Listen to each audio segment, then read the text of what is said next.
식사들 하셨습니까? 비가 오다 안 오다 하니까 습도만 높아지고 매미 소리만 더 커지는 여름인 것 같습니다.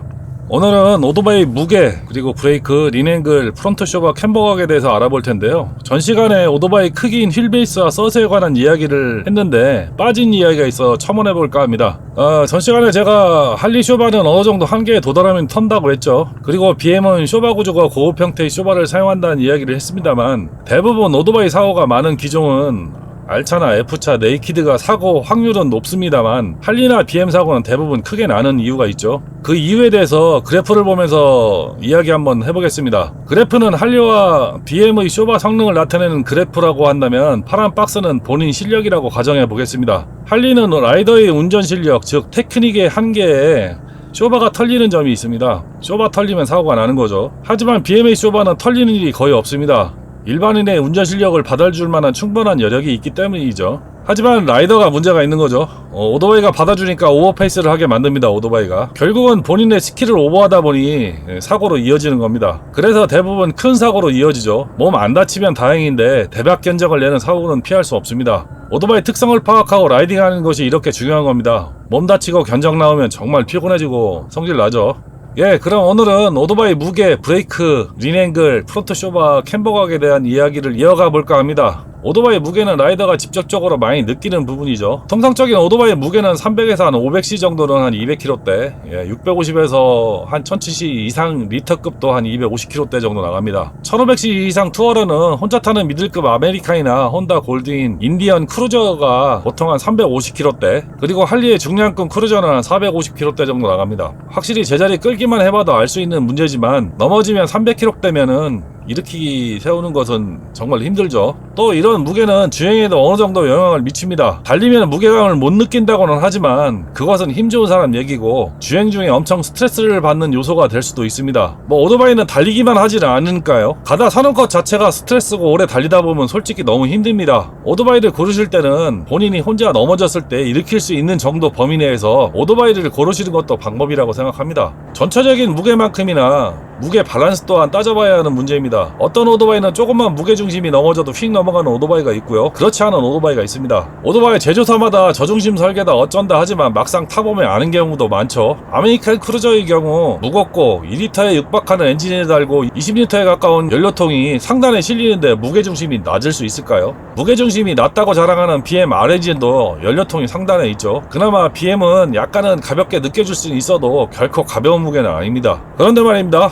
무게가 무겁다고 무조건 단점만 있는 것이 아닙니다. 무게 증가는 극단적인 승차감을 제공하는 면이 또 한면엔 또 있습니다. 그래서 공랭 2리터 엔진을 달고 있는 아메리칸 크루저가 맘 놓고 무게에 신경을 안 쓰는 이유이기도 합니다. 코너링이나 무게 대비 추력비 모든 면에서 불리하더라도 승차감만은 좋아진다는 것이 아이러니하기도 합니다만 사실 그렇습니다. 오토바이 승차감이 통통 튀는 승차감이 아닌 중후하고 묵직한 느낌의 편안한 승차감을 제공하니까 원하시면 무거운 오토바이 타시는 것도 괜찮습니다. 그럼 무게 중심에 관해서도 이야기해볼까요? 어떤 오토바이는 엔진 각도를 밑으로 깔아서 무게중심을 극도로 낮추었다고 하는데 사실 무게중심 때문에 그렇게 맞는 것이 아니라 엔진을 다른 오토바이와 공유하게 설계하다 보니까 그렇게 된 거죠. 혼다 NX750과 인테그라, X 어드방의 이야기입니다. 인테그라의 언더본에 넣기 위해서 NX도 엔진을 아래로 깔고 있는 형상으로 만들었습니다. 그 외에 스즈키 BR650, 가와사키 KR650처럼 연료통의 무게중심을 낮추고 연료량을 증가시켜서 아주 먼 거리를 항속하기 위한 개조를 하는 경우도 있습니다. 여러분은 일단 앉아봐서 오토바이를 세울 때 억 하는 소리가 날 정도로 무게감이 느껴지면 일단 오토바이에게 진 겁니다. 다시 말하면 구입을 고려하셔야 하는 기종이라고 저는 생각을 합니다. 아무리 폼나고 꼬대가 좋아도 내가 라이딩하기 부담이 되는 오토바이면 언젠간 짐이 됩니다. 명심하셨으면 합니다. 다음은 브레이크 이야기입니다. 브레이크 중요하죠. 아마도 오토바이를 맘 놓고 달릴 수 있게 해주는 것이 브레이크라고 생각합니다. 대부분 리뷰를 하는 유튜버들도 중요하게 거론하는 것이 브레이크 성능이니까요. 칼 브레이크니 내다 꽂는다느니 밀린다느니 형편없다느니 말들이 많죠. 돈 받고 리뷰하는 유튜버들은 브레이크가 쓰레기여도 아예 거론을 안 하거나 쫀쫀하다, 아쉽다 정도로 순화해서 표현을 합니다. 그런데 브레이크의 초기 반응 속도나 얼마만큼 리니어하게 브레이크가 잡힌다든가 오토바이 특성에 따른 브레이크 성능의 균형감에 관한 이야기는 안 하죠. 리뷰하는 리뷰어가 비표장 위주의 듀얼 바이크로 포장도로를 달리면서 브레이크가 팍팍 안 꽂힌다고 하면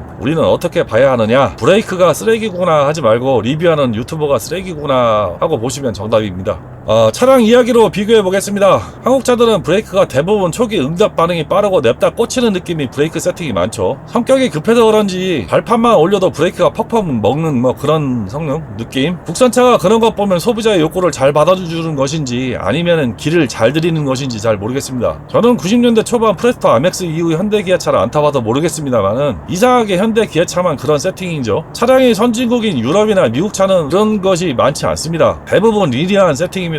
즉 밟으면 밟을수록 브레이크 강도가 세지는 세팅인데 현대 기아차는 초반 담력만 있고 중간 부분부터는 더 이상 담력이 안 나오는 세팅이라서 아직도 저는 적응을 잘 못합니다. 그만큼 또 미세하게 밟아야 하거든요. 국산차 세팅처럼 무조건 초기 반응이 빠른 브레이크가 성능이 좋은 것인가요? 아니면 무조건 레이싱 바이크처럼 냅다 꽂아야 좋은 성능의 브레이크인가요? 제 생각은 글쎄올시다라고 말씀드리고 싶습니다. 오토바이 성격에 따라 세팅값이 같을 수 없거든요. 대형 크루저나 투어링은 리니어한 세팅이 정답 같고요. 알차나 F차, 네이키드는 초기 반응이 좋은 브레이크가 좋을 것 같습니다. 듀얼 바이크나 오프로드는 약간 늘어지는 리니어한 브레이크가 좋을 것 같거든요. 대형 크루저나 투어링은 브레이크 반응이 빠르면 오토바이가 꿀렁거리고 승차감이나 편안한 안정감이 떨어집니다. 그래서 브레이크 연동도 대부분 뒷바퀴 우선으로 세팅을 많이 하는 걸로 알고 있습니다. 반대로 알차나 F차, 네이키드는 코너 주행이나 라이딩 성격상 브레이크에 손만 갖다 대도 퍽퍽 꽂히는 세팅을 해야 속도에 대한 반응성이나 자체의 무게중심을 급격히 낮추어 코너에 유리한 포지션을 만들 수 있습니다. 그리고 세팅도 앞바퀴 우선 연동 시스템이 많습니다. 듀얼 바이크나 오프로드는 만약에 팍팍 꽂히는 세팅을 가졌다면 비포장에서 앞바퀴가 냈다 팍 꽂힌다면 어떻게 될까요? 네, 사람도 냈다 땅에 꽂아버릴걸요? 약간 리니어한 느슨한 세팅이 제가 보기에는 맞는 세팅 같습니다. 그래서 오프로드 바이크는 대부분 앞브레이크가 싱글이죠. 요즘 나오는 BM GS, 스즈키 브이스트롬은 도로 위주형 듀얼은 좀 다른 세팅, 즉 알차와 같은 세팅이 어울릴 수도 있습니다. 브레이크를 제작하는 오토바이 회사에도 오토바이 성격에 맞는 가장 적당하면서도 원가 절감을 할 수 있는 최적의 세팅을 해놓습니다. 형태적으로 디스크와 드럼 브레이크가 나옵니다만 디스크가 대세죠. 후륜 드럼도 타봤는데 차이는 많지 않습니다. 다만 전륜이 드럼인 경우엔 조금 밀린다는 느낌이 있습니다. 그냥 생긴 대로 타시면 크게 문제는 없습니다. 문제 있으면 제조사가 만들지를 않으니까요. 브레이크 시스템은 메이커를 많이 중시하는 면이 있죠. 브렘보. 니켈도금 레이싱 브렘보 하면 한도 접어주고 하죠. 가격이 730만원입니다. 캘리퍼만. 그것도 세일 가격입니다. 생각보다 엄청 비싸네요. 마스터 실린더, 유압라인, 레버 다 합치면은 2천만원 찍을 듯 합니다. 아마도 심판차에는 달고 나오지는 못하는 물건 같습니다. 제가 알기로는 아무리 날고 기는 두카티도 100만원대 캘리퍼 다는 걸로 압니다만 글쎄요. 잘 모르겠습니다. 이야기가 샜는데 캘리퍼 중요합니다. 싱글이냐 더블이냐 차이도 있습니다. 복동식이냐 단동식이냐는 차이도 있습니다. 하지만 메이커에서 브레이크 시스템을 다는 경우는 다 이유가 있는 거죠. 브레이크가 마음에 안 든다면은 하드웨어를 통째로 바꾸는 경우도 있습니다만 일반적인 상황은 아니고요. 만약에 브레이크가 마음에 안 들면 패드 교체, 마스터 실린더 청소, 브레이크액 교환, 유압라인 교체 순으로 진행해 보시면 체감적으로 많은 개선 효과가 있습니다. 비싸게 캘리퍼 교환하지 마시고 꼭 실행해 보시기 바랍니다. 그리고 브레이크 패드는 안 좋은 성분이 많은 경우가 있습니다. 싸구려 사서 끼시면 발암물질도 많이 나오고 성능도 떨어집니다. 인증된 정품이나 좋은 거 끼시는 것을 추천하고 싶습니다. 요즘은 전자식 조절 장치들이 많죠. ABS, TCS, 감음형, 축, 유호 제어 방식 등 전자 제어 장치를 많이 사용합니다. 최대한 저렴하게 원가 절감한 하드웨어를 가지고 최대한 성능을 끌어내기 위한 방안이라고 생각하시면 됩니다. 실제로 이런 소프트웨어가 있어서 직진주로에서의 브레이킹이나 코너에서의 브레이킹이 엄청 쉬워져서 라이더가 맘대로 오토바이 휘둘러도 어느 정도로 오토바이가 받아주니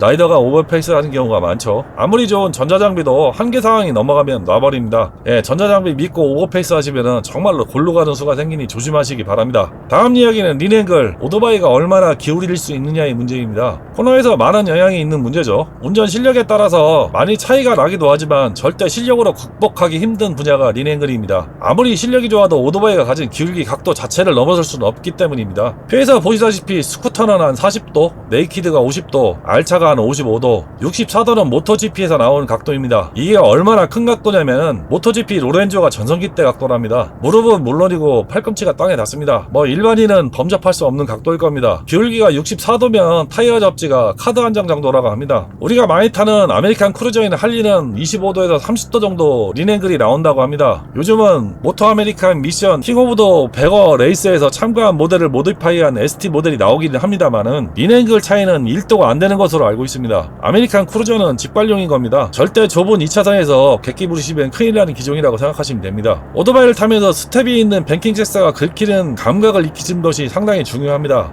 만약 뱅킹 센서보다 더 긁힌다면은 다른 머플러나 새들백이 긁히면서 지면을 찍죠. 그래서 오토바이가 전복되는 경우가 있으니까 조심하시기 바랍니다. 본인 뒷타이어가 지면과 마찰한 흔적이 1cm 정도 남은 정도라면 한계가에 거의 잘 타신다고 보시면 됩니다. 마지막으로 앞서수 각도, 즉 캠버각에 관한 이야기입니다. 캠버각이 크면 일단 직진 노면 추정성이 좋다고 합니다. 그래서 아메리칸 일반 투어러가 약간은 캠버각이 크고 코너링을 위주로 하는 오토바이는 캠버각이 작습니다. 제가 아메리칸을 앞쇼바를 연장해서 초표 형태로 개조해서 두 기종을 타봤습니다. 근데 잘 모르겠습니다. 뭐가 좋은지, 노면 추정성이 좋은 건지 모르겠고요. 그냥 뽀대 같습니다. 현재 타는 미라주 650도 약간은 초표 형태로 캠버각이 큰 오토바이인데 약간은 이질감이 있는 것이 사실이고 앞대가리가 먼저 움직이니 뒤가 못 따라오는 느낌이 있습니다. 그래서 코너링식 카운터 스티어링을 안 하면은 뒤가 못 따라가서 밖으로 밀려나가는 언더스티어 느낌이 있어서 좀 힘듭니다. 전에 타던 두 기종도 동일한 느낌이 있었습니다. 친구의 할리 와이드 글라이더도 똑같이 초파 형태로 두 개 다 두 기종이 똑같습니다. 뭐 라이딩에는 하등에 도움이 안 되는 뽀대 같습니다. 제가 보기에는 자전거 세계에서는 오토바이보다 민감하게 생각하는 요소이기도 합니다만은 제가 봐서는 한국장에서는 도움이 안 되는 것 같습니다. 그냥 심한 캠버걸 가진 초퍼는 폼이라고 생각하시면 될 듯 합니다. 오늘은 오토바이의 무게, 브레이크, 리닝글, 프론트 쇼바, 캠버각에 관한 이야기를 해봤습니다. 전반적인 오토바이 하드웨어를 몇 편에 걸쳐서 살펴봤는데요. 여러분이 오토바이 이해를 돕기 위해 수박 겉핥기 정도로 알아봤습니다. 전문적인 내용은 다른 유튜버들이 많이 다루기 때문에 놓치기 쉬운 부분 위주로 가급적이면 쉽게 풀어서 알아봤습니다만 도움이 되셨는지 모르겠습니다. 아무쪼록 찰떡같이 알아들으셔서 처음 오토바이를 구입하든 기변을 하든 오토바이를 선택하는데 도움이 되셨기를 바라며 하드웨어에 관한 이야기를 마치겠습니다. 여러 편을 만들면서 저도 자료를 찾아보면서 많은 공부가 되었습니다. 시청해주신 시청자 여러분께 많은 감사를 드리며 마치도록 하겠습니다. 비가 왔다 갔다 하면서 이제 본격적으로 더워지고 있습니다. 비가 한번 오면 폭우가 오기도 하니 주변 피해 없도록 잘 살피시고 건강에 유의하시기 바랍니다. 감사합니다.